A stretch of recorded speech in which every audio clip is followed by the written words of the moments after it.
أعوذ بالله من الشيطان الرجيم. بسم الله الرحمن الرحيم. الحمد لله والصلاة والسلام على رسول الله وعلى آله وصحبه ومن والاه.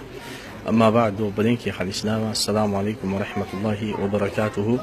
هند خيسانو بكا جرتين تربين نجاس نتهاتا بسنجتا إن شاء الله. جس حديث ما رسول الله خان إفباسو فريتي عليه الصلاة والسلام ما في جنة نبينا كجي عليه الصلاة والسلام إيمالتون السفر قطعة من العذاب. إيمالتون خطا عذاب الراتاتي. نبينا كني عليه الصلاة والسلام جزء كان جمال جتشو اتفادانيتي. كما بكم بلينك يا خان إسلام. نبينا جزء كان جان عليه الصلاة والسلام نمي تكو جزء إيمالتو جرو في جزء جندا إسا جرو تكوميتي. وان غندا ساخيستي أركتو هن أركتو نياتا غندا ساخيستي نياتو هن نياتو هريبا غندا ساخيستي رفوسان هن رفو حاسو غندا ساخيستي حاسوسان هن حاسو أكا فدت أكا غندا إسا بيا إسا غندا والفورتيني جروسان كيستي أولي في قد ديمي ببهوتي أسيتي دوبا غرتي جيزي إمالتو ديمي ببهو هندن دهو يجو معرف عمل خيخان بيتي برتي جيجيرما اللي ساتو جرا جيجيرما نياتاتو جرا جيجيرما حالا في عملاتي تو جرا جيجيرما واحد دو تو جرا جچو دوبا غرتي وبلساي خناف دوبا غرتي اتيوان غندتي برتي تكا وان غندتي والفدتين تكا وان غندتي هجچو برتي تكا ويتا ايملتو دينتي دلسان هندينو دوبا غرتي سرا حفاجچو gammachuu nati ganda keessatti qabdu nyaanni ati ganda keessatti nyaattu haasawni ati ganda keessatti haasawitu deddeemni ati ganda keessatti deddeemtu kun hundinuu ni hafa gizee imaltuu deemti wanti hundinuu si jijjiirama fakkeenyaaf ati gaafa ganda jirtu san saan hirriba keetii saabiraati saan ati rafuu barte san saabiraati haa jennu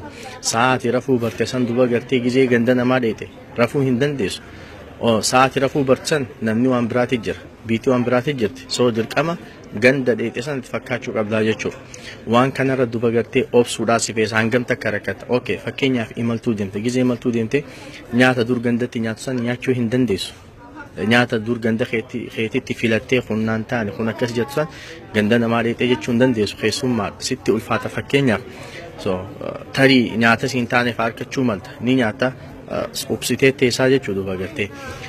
haasoo ganda keessatti haasawaa turte san gizee ganda dheetee hin haasoitu duba gartee maaliif keessummaadha ati callistee teessa duba gartee waan hunda akkuma biitii si goote taataa jechuudha duba gartee nabiin keenya sallallahu alaihi wasallam hunda beekaniif okay gaafa ganda jirtu tarii bakka takka gizee teesse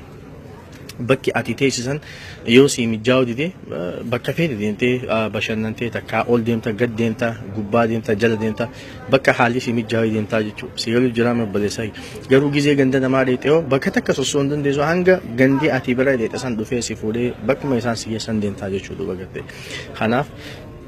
kana hunda ati baadhattee deemta duba laal kana hunda obsitee deemta cinqii dila kana hunda obsiteeti rakkoo dila kana hunda baadhattee حالا في عمله خن جندا خن بياسن أشيد ليسته أكا جنداتي تدوبا قرتة كجندا دفتيسن دوبا قرتة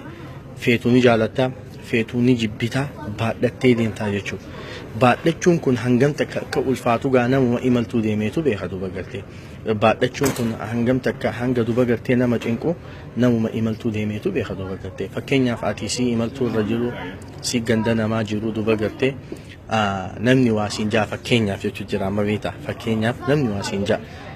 ati duba gartee akka ganda keessanitti nama saniif deebisuu dadhabuu ni malta si ulfaata maaliif keessummaadhaati imaltuurra jirta duba gartee amala isaan beetu nama kana duba kanaafu obsitee deemuun dirqama ba'aa dila kana hunda baadhachuurraa kan kee nabiin sallallahu alaihi wasallam kana hunda miizaananiiti imaltuun kutaa azaabarraa himanni itti jaaniif kan akkasuma nabiin sallallahu alaihi wasallam namni imaltuu deemee du'aayin isaanii qeebalamtii nam sadii kadhaan isaan deebitu sadeen san keessaa kami nama imaltuu jiru jaa nabiin sallallahu alaihi wasallam gize nabiin akkana jaanis duba gartee namni gize imaltuu irra jiru waa hedduu isa mudataa kanaaf kadhaan nama sanitis qeebalamtuu taate jechuudha waan kana duba gartee adda baasuuf hin dhufe inshallah kanaaf rabbiin subhaanahu wa ta'ala nunda warreen du'aayina dhaammattan hunda keessanuu خنين مقاسا دو في خنين هندوين خنين يادت في خنين هي يادتين رب سبحانه وتعالى إني إسن كبكابا يادا في مراد خس ربي سيني هاغوتو ربي أكيد دنيول تر بيسني هاتو دو بغتي بيتين يلي ربي نغانو هاغورو نما ركتي يرون ربي أمتي دو بغتي ثم تحفظوا في سنين جتا إن شاء الله يا ربي في رجاجا مغندا چدي مجرا أدرا دعاي تسم ببري دنا كان دغنس دامدا خيري ولين نهادي بسو السلام عليكم ورحمة الله وبركاته